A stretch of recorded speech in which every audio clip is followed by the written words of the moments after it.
de las inmediaciones del Hospital Universitario San Jorge, el centro hospitalario público más importante del departamento y también de todo el eje cafetero. Y miren, la cuestión es que, como decíamos al principio de esta emisión, ya se han registrado 182 casos de tuberculosis, una enfermedad a la que se le debe prestar atención, y por eso a esta hora de la mañana invitamos a la neumóloga, la doctora Ana Giraldo, para que nos cuente un poco más de esta enfermedad. Doctora, buenos días, bienvenida a Infórmate Eje y gracias por madrugar con nosotros. Hola Felipe, hola a todos aquí en el informativo. Sí, nosotros hemos tenido aquí en Risaralda un incremento en la notificación de casos de tuberculosis en ciertas poblaciones de riesgo, como son las poblaciones, los pacientes con VIH, los pacientes con deterioro del estado inmunitario, con cáncer, enfermedades renales, los diabéticos no controlados, pero también vemos un incremento en los casos en algunos grupos como son niños y pacientes jóvenes. Doctora, vamos a hablar un poco y a desglosar de qué trata esta enfermedad para los televidentes que por ahí no la conocen o por ahí que tienen una vaga noción de lo que significa la tuberculosis, de lo que representa para la salud del cuerpo humano. Vale, Felipe, esta es una enfermedad infecciosa respiratoria. En la mayoría de los casos se debe a una bacteria la cual inhalamos durante la respiración, cuando estamos al pie de un enfermo que tose o que tiene síntomas respiratorios en un espacio pequeño, confinado y de manera crónica y sostenida. Esas partículas que inhalamos o esas bacterias se van a nuestros pulmones y allí desarrollan la enfermedad. La enfermedad tiene unos hallazgos y unos síntomas que es bueno que se los digamos a todos hoy acá en el informativo, que son tos, expectoración, pérdida de peso, sudoración nocturna por más de 2 semanas. Por más de 2 semanas debe hacer pensar en este tipo de condición, sobre todo si soy un paciente de VIH, si soy un paciente diabético, debemos pensar en este tipo de infección respiratoria. Justamente cuando están llegando esos síntomas que a veces se pueden confundir de pronto con una gripe, se debe acudir inmediatamente al médico.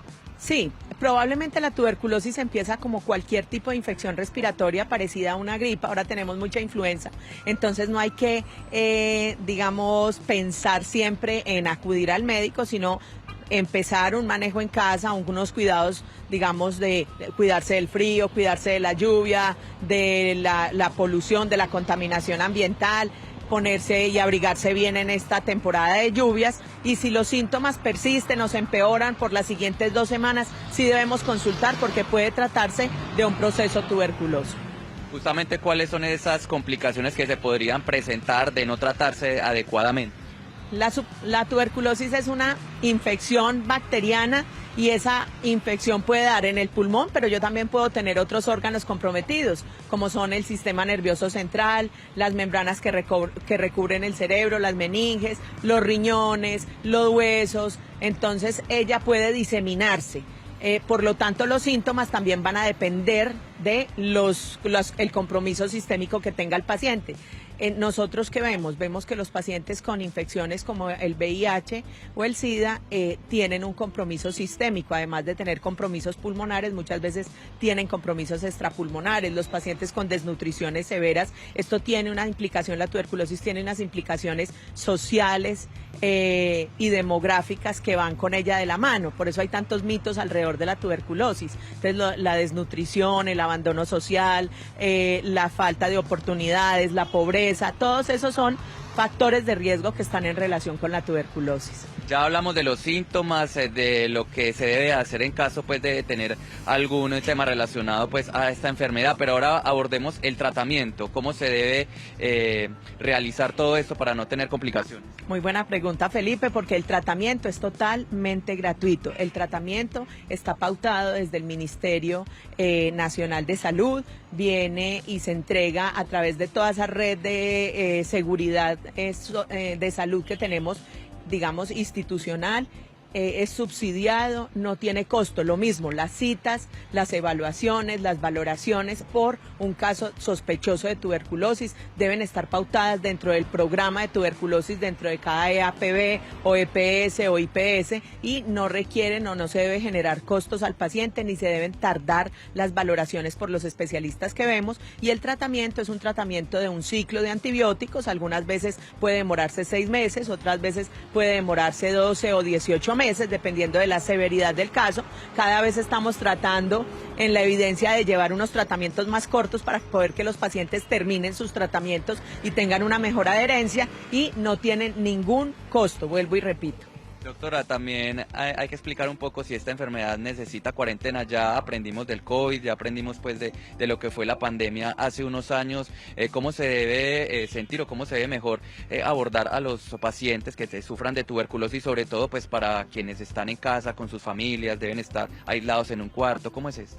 Bueno, los pacientes inicialmente cuando empiezan el proceso infeccioso o respiratorio son infecciosos, pero a medida que yo pongo el tratamiento, identifico la tuberculosis y empiezo el tratamiento, van a dejar de ser infecciosos y pueden volver a sus trabajos, pueden hacer su vida totalmente normal. Entonces se recomienda, pues, antes de iniciar el tratamiento, todos van a ser contagiosos, difícil identificarlos, pero teniendo en cuenta esos 4 síntomas con los que arrancamos esta entrevista contando por más de 2 semanas, pues vale la pena aislarse, usar el tapabocas, tener protección. Me cuido yo y cuido a los demás y cuido la sociedad y la familia. Y luego de que inicio el tratamiento, por lo menos 7 días de aislamiento son casi que bastan para uno poder tener el control de la enfermedad y volver a su vida normal. Doctora, este 2025 nos hemos encontrado con una temporada de lluvias que no es de la que habla el IDEAM, que inicia justamente ahorita en este mes de abril y que ha generado diferentes infecciones respiratorias en la comunidad, ¿no?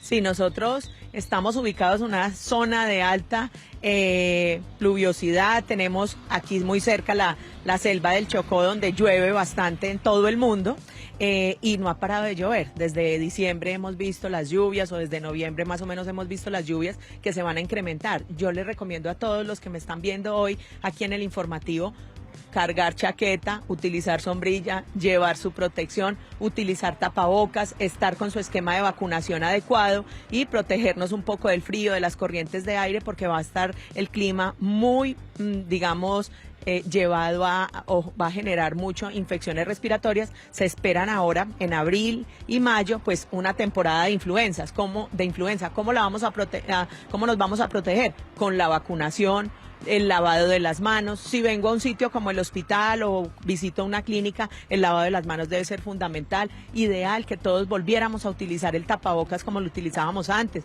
incluso para venir a una cita médica, porque uno no sabe quién se le sentó enseguida o quién está tosiendo enseguida, y eso es más prevención, las infecciones respiratorias, que tratamiento hoy en día.